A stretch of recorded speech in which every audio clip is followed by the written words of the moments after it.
Big tech defines the digital economy.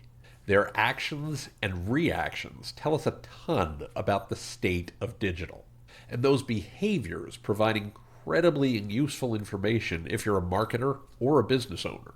Even better, their quarterly earnings calls and earnings reports explicitly require them to tell us what's going on in their worlds, where they're investing, what's working, and what isn't. You know the expression, put your money where your mouth is? Well, big tech's earnings statements and their earnings calls literally show us where they put their money, not just tell us where their mouth is. And this quarter's big tech earnings calls showed us a lot. Here's my big takeaway from everything they showed us. AI is a lot like the internet. Yes, you've heard people say that before, sure. But I mean this in a very specific sense. I mean that going back to the birth of the internet, almost nobody made any money by providing the plumbing that powered the internet. The folks who made money built value on top of the internet. And with one significant difference, we're seeing the same pattern play out right now. What is that pattern? What's the significant difference? What does that mean for you? And what can you do about it? This is episode 507 of the Digital Reset Podcast. I'm Tim Peter. Today we're looking into big tech's earnings and what they tell us about why Google won't win by selling AI, and neither will anyone else. Let's dive in. Today, I'm going to talk about what big tech's earnings tell us about the business value of AI. And my core thesis is that, just like the internet before it, nobody makes money on the infrastructure, the undifferentiated model access. Nobody can make money. Doesn't matter how good it is. It ultimately is just commodity plumbing. Instead, the folks who will win using AI will make their money on products that provide real value to customers.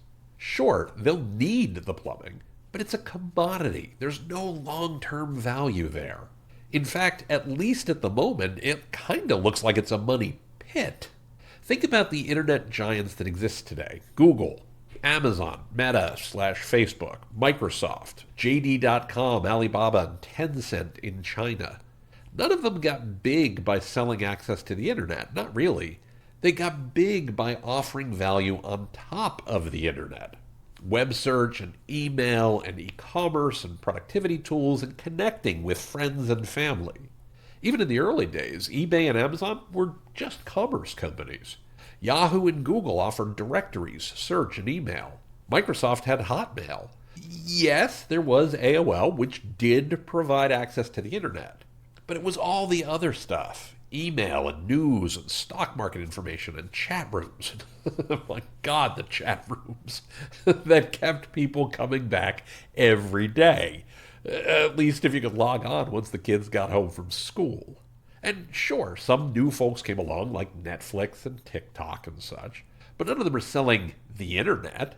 They're selling utility on top of the internet. Essentially, none of the big internet connectivity companies exist in any meaningful sense any longer. WorldCom got folded into Verizon 20 years ago. Global Crossing got bought by CenturyLink a few years after that. The internet? It's just plumbing.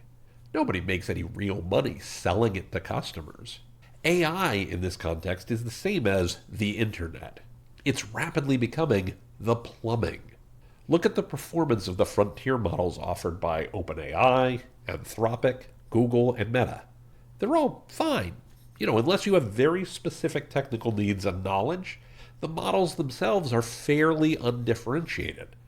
I don't mean the front-end features and functions, which I'll come back to in a moment, or even things like cloud hosting and security and the guardrails around them. Those absolutely have value. I mean the models underneath those front-end features and functions. Sure, any one of them can pull ahead for a few weeks or months and claim to be the best, but most of us, we can't tell the difference. We don't need to care about the difference for most of our needs. Let's talk about Anthropic and Claude. In May, the Wall Street Journal reported that Anthropic was, quote, set to turn an operating profit of $559 million in the June quarter. And a couple of days ago, they also reported an annualized run rate of $65 billion in revenue. To be clear, they're making that money, as the journal said, quote, as enterprises across the world race to adopt its popular set of coding tools. In short, they're not making their profits from access to the core models. They're making them from the coding capabilities provided by Claude Code and Cowork. Value adds built on top of the core models. Think about it, they couldn't even offer access to Fable 5 and Mythos 5, their latest, most powerful models, for a few weeks in June because of some stuff going on with the Trump administration. That certainly suggests that the value isn't in the foundation model. It's in the services built on top of those foundation models that matter to customers. Most people didn't need Fable and Mythos. They needed the coding services. That's what Anthropic's customers are willing to pay for. Now let's talk about big tech themselves, almost all of whom had monster quarters. Amazon had a great quarter, powered by e-commerce and AWS. Microsoft had a great quarter, powered by software sales and its Azure cloud.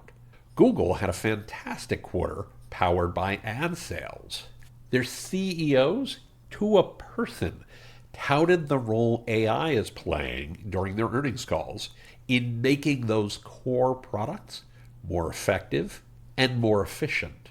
Sundar Pichai said that, and this is a quote, AI-powered features are driving increased search usage. And Philip Schindler followed that up by saying, strong performance in search and YouTube underscores how our investments in AI translate into measurable value for our users and advertisers. Speaking specifically of search, he said, revenues reached over $63 billion for the quarter. He said that Sundar highlighted the momentum we see in search, which directly impacts our advertising business. Right? Where are they making the money? Ads. Amazon did something similar. They combined their Rufus and Alexa Plus assistants into something they're now calling Alexa for Shopping.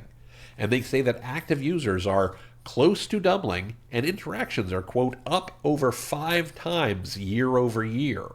Mark Zuckerberg said that the company's rebuilt Meta AI drove, quote, a 60% increase in the number of people interacting with the assistant each day, and they called WhatsApp the leading surface where people engage with Meta AI. Meta, by the way, didn't have the quarter Wall Street was looking for. I'm going to come back to that in a minute. Notice, though, that each of these CEOs were explaining to Wall Street how AI is helping their businesses make money. Not making money by selling AI access to people, but using it to enhance their value-add products and services. Mark Zuckerberg and Microsoft's Satya Nadella each went a step further. Zuckerberg said that, quote, we will have agents that can work 24/7 on your behalf to help achieve your goals and improve your life, your health, your relationships, your finances. And Nadella described how they're consolidating, quote, chat, cowork, autopilots, including code in one super app spanning both consumer and commercial experiences. He went on to say that Copilot's addressable market is structurally larger than Office, their core product, ever was. He said, this is the first time where you have really an enterprise-wide tool which has both per seat and usage-based pricing. The total addressable market is much more expansive. This is the first time I know of that a big tech leader used the phrase super app in recent memory. I explicitly predicted this was coming following Google's I/O 2026 in May, referring to Google's Everything App Trap. I am increasingly confident that this is how big tech leaders think about these tools. They're looking to own the front door between you and your customers and to charge you a toll every time you connect with those customers. At some point, one or more of these companies will need to own the agentic commerce layer. No one is there today, but I feel very comfortable saying it's coming. I think Mark Zuckerberg's agents and Satya Nadella's super app comments are about as explicit on that point as can be. So that's who's making money. Well, sort of, we'll get to this. Let's talk about who's not, or at least not the kind of money Wall Street wants them to. To me, there are two poster children for not making money right now, and I think for the same reason. Those companies are Meta and OpenAI. Meta had a soft quarter. They paired outstanding revenues with the lowest profits they've made in at least a year. And as a recent Business Insider article stated, OpenAI had $100 million in annual recurring revenue as of March 26th, but was still forecasting $2.4 billion for the year and $100 billion by 2030 from ads. Meanwhile, eMarketer projects that the entire U.S. chatbot ad market will be under $1 billion this year. eMarketer's Nate Elliott called OpenAI's assumptions unrealistic. I think that's super charitable. I'd call them total bull stuff. Each of these companies is plowing obscene amounts of money into their AI build-outs. Meta spent over $31 billion last quarter on capital expenditures, most of that for AI, and will spend between $130 and $145 billion in total this year. They're also unwilling to say, they will not give a number for how much they plan to spend next year. But I bet it's a lot. OpenAI is saying it will spend roughly $750 billion between now and 2030. According to TechCrunch, that's 25% more than it estimated earlier this year. Yikes! Go figure that Wall Street isn't showing either one of those companies much love right now. Ben Thompson of Stratechery said, speaking about Meta, quote, expenses increased 55%, while revenue increased 28%. And a lot of the company's Capex hasn't started depreciating yet. I came away from the call, he said, a bit alarmed. Yeah, I'll bet he did. Now, to be fair, all of big tech is investing in AI. Combined, they're on target to spend somewhere in the ballpark of $725 billion this year. That's a lot. The difference is that Wall Street seems to believe that Google and Microsoft and Amazon have a plan for making money back. Meta said it's going to start selling excess computing power, kind of like Google Cloud and Microsoft Azure and Amazon AWS, I guess. And all of those are solid and thriving businesses, really. So there's logic there. But it seems like Wall Street is asking, if you, Meta, if you, Mr. Zuckerberg, actually have excess computing capacity to sell, why are you investing so much money and not focusing more on where customers find value today? That's kind of the whole question, isn't it? To get back to my core point, though, these all look like signs that the big wins aren't coming from selling access to foundation AI models. Instead, access to foundation models looks like a cost of doing business for big tech. Now, I want to be fair. There is one big difference between my AI is the internet analogy and the actual internet build-out of 30 years ago. That is that the big internet providers back then, WorldCom and Global Crossing come immediately to mind, weren't building the services on top of the internet.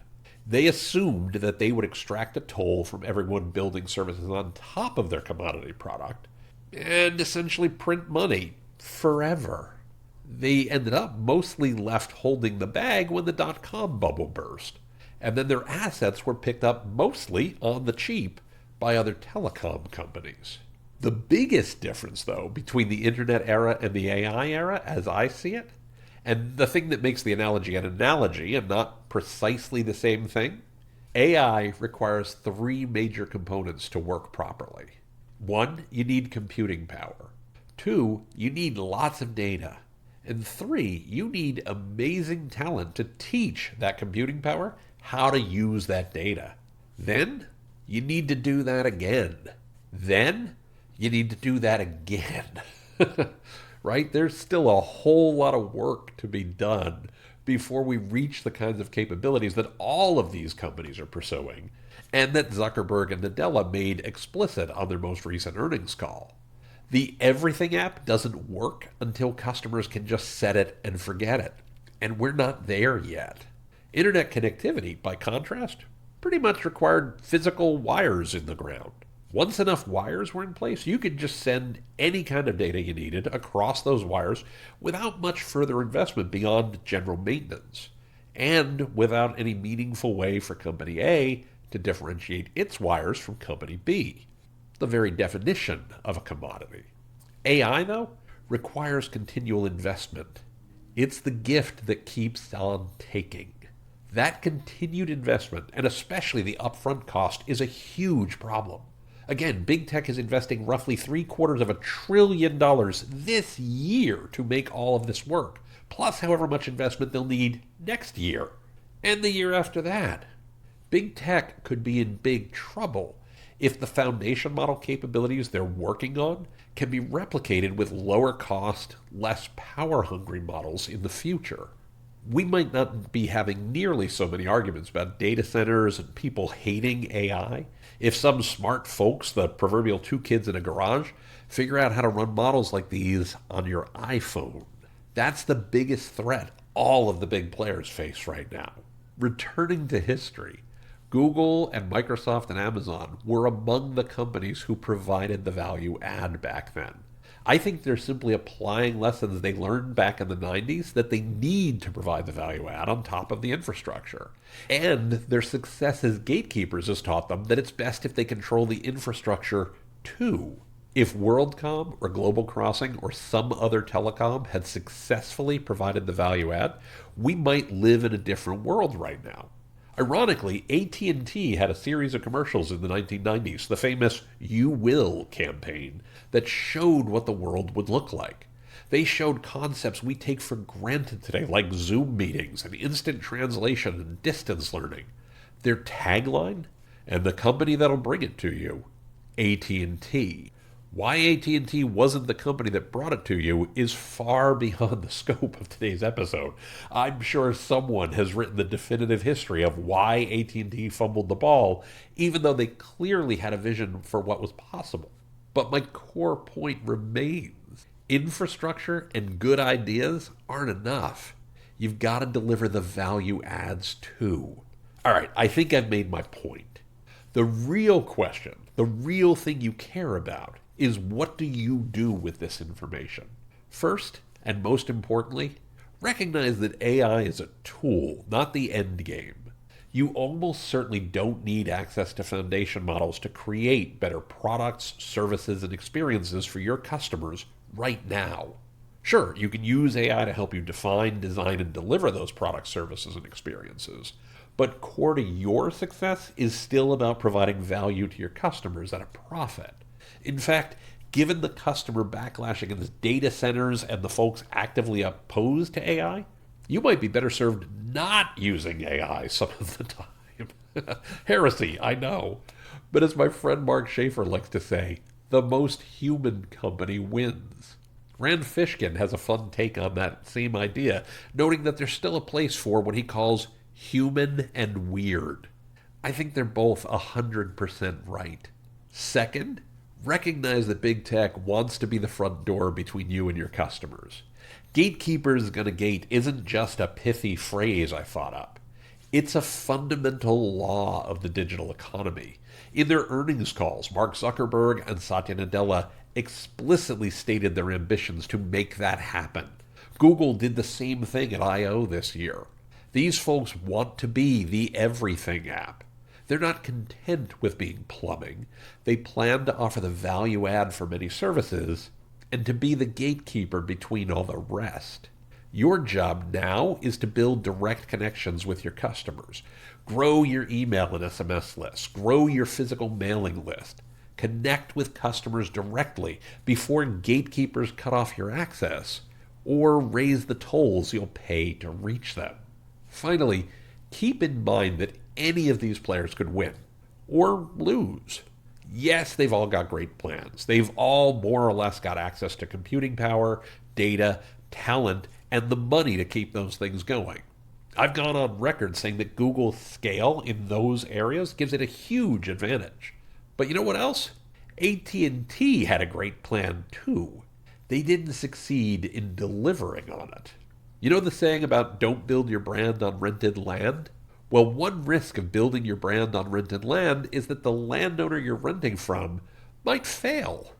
You could have the best strategy for succeeding on Facebook or Instagram or YouTube or SEO or Amazon or app stores, and the company providing that platform could get upended by another member of big tech, an aspiring member of big tech, or by two kids in a garage.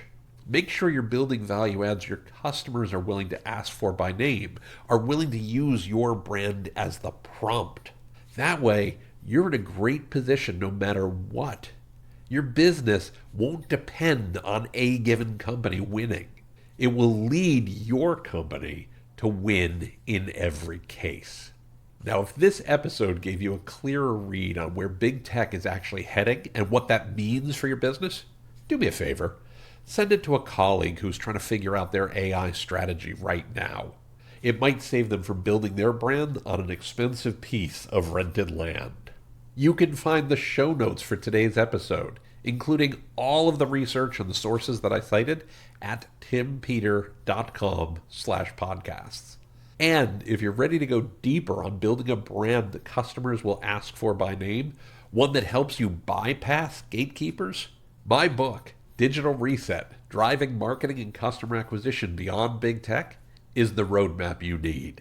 You'll find it on Amazon.com and bookshop.org, and the links are in the show notes. Thank you so much for listening today. I genuinely appreciate you. Until next time, please be well, be safe, and be excellent to each other. I'll see you soon.